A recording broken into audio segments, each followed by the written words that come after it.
प्यारे बच्चों एवं समस्त देशवासियों, आज 25 जुलाई दिन शनिवार, सावन मास के शुक्ल पक्ष का पंचमी का दिन है और आज के दिन जो है नाग पंचमी मनाई जाती है, यानी श्रावण मास के शुक्ल पक्ष के पंचमी के दिन नाग पंचमी का पूजा का हमारे देश में धार्मिक दृष्टि से, वैज्ञानिक दृष्टि से विशेष महत्व है।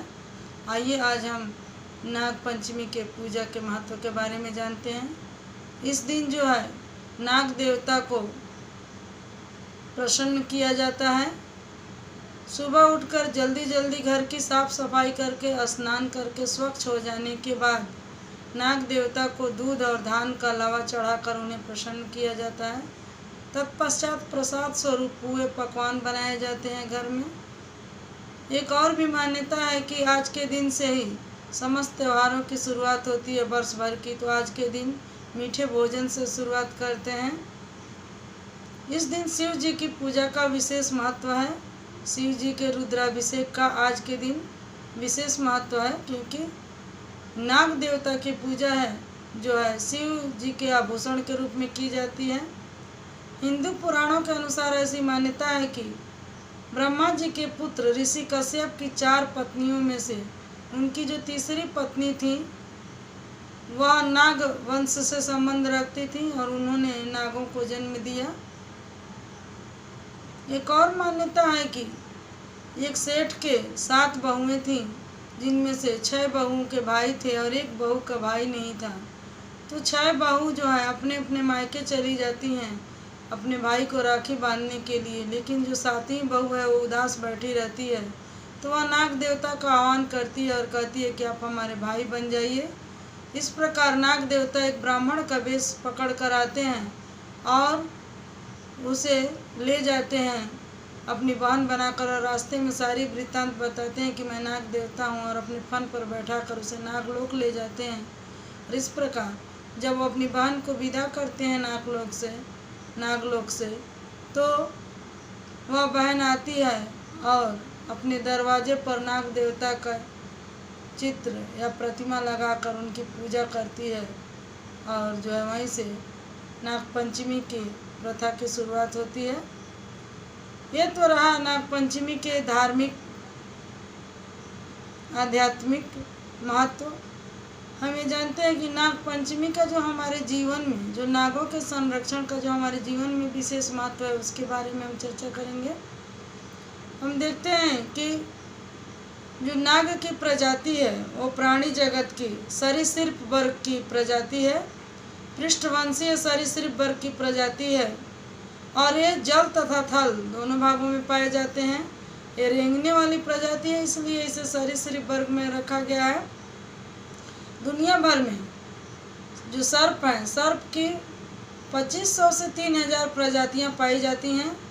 प्राचीन काल में सर्प दंश से उत्पन्न विष को दूर करने के लिए कई प्रकार के मंत्रों का प्रयोग किया जाता है, और आज जो है हम ये जानते हैं कि सर्प का दंश जो है बहुत ही भयावह होता है, उससे बचने की स्थिति बहुत कम होती है, लेकिन उससे जो है उसके जहर से जो है निकले हुए जहर से बहुत सारी दवाइयाँ भी बनती हैं, जैसे हाइपरटेंशन, दिल के दौरे या कैंसर जैसी बीमारी के लिए सर्प के जहर से जो दवाइयाँ बनाई जाती हैं वह मानव जीवन के रक्षा के लिए काफ़ी उपयोगी हैं। इसलिए इन सब चीज़ों को ध्यान में रखते हुए वन्य जीव संरक्षण कानून के तहत इनको संरक्षित करने का प्रावधान किया गया है। World wild life fund for nature यानी WWF के अंतर्गत भी सरीसृप प्रजातियों को संरक्षित करने का प्रावधान है।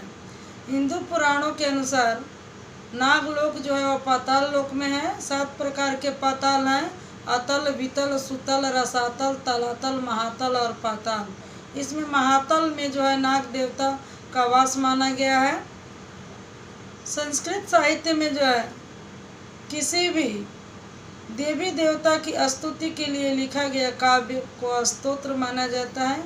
आइए हम नाग पंचमी पर जो 9 नाग से संबंधित स्तोत्र है उसको पढ़ते हैं अनन्तं वासुकिं शेषं पद्मनाभं च कम्बलं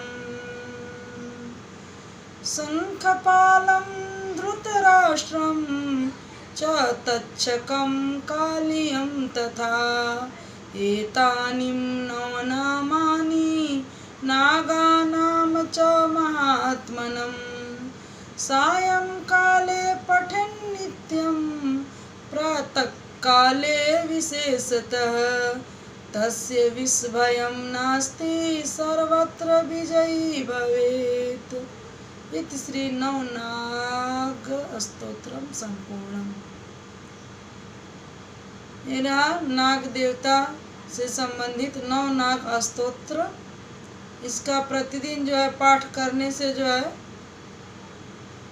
जो मनुष्य इसका प्रतिदिन पाठ करते हैं वह जिस भी क्षेत्र में जाते हैं वह विजयी होते हैं, उनके संपूर्ण मनोकामना पूर्ण होते हैं और उन्हें किसी भी प्रकार का भय नहीं रहता, यहाँ तक कि उन्हें सर्प भी दंश नहीं करते हैं।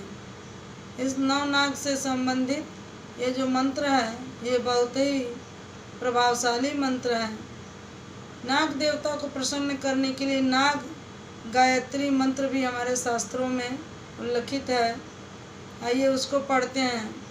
ओम नवकुलाय विद्महे विसंदंताय धीमहि तन्नो सर्प प्रचोदयात्। इसे पढ़ते हैं। ओम नवकुलाय विद्महे विसंदंताय धीमहि तन्नो सर्प प्रचोदयात्।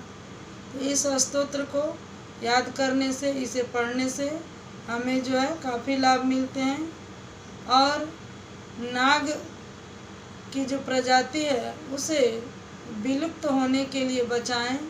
ये नाग पंचमी के अवसर पर ये हम प्रतिज्ञा करें, हम समस्त देशवासी, कि हमें नागों का संरक्षण करना चाहिए और जो वन्य जंगल झाड़ियों की है जो हम कटाई कर देते हैं, जो संरक्षित भाग हैं जिसमें कि हमारे नाग देवता वास करते हैं, तो उनकी कटाइयों को भी रोकने से बचाना चाहिए। यानी हमें हमेशा जो है वन संरक्षण करना चाहिए, प्रकृति संरक्षण करना चाहिए। प्रकृति की हर चीज़ को हम सम्मान देते हैं, तो भला इस प्राकृतिक जीव नाग देवता का सम्मान करने से जो है हम कैसे चूक सकते हैं। तो हम प्रतिज्ञा करते हैं कि हम जो है नागों का संरक्षण करें और हमारे जीवन में बहुउपयोगी, हमारे प्रकृति को संरक्षित करने में बहुउपयोगी नाग प्रजाति हैं, इनके महत्व को हम जानें इस नाग पंचमी के विशेष पावन अवसर पर। धन्यवाद बच्चों एवं समस्त देशवासियों, धन्यवाद।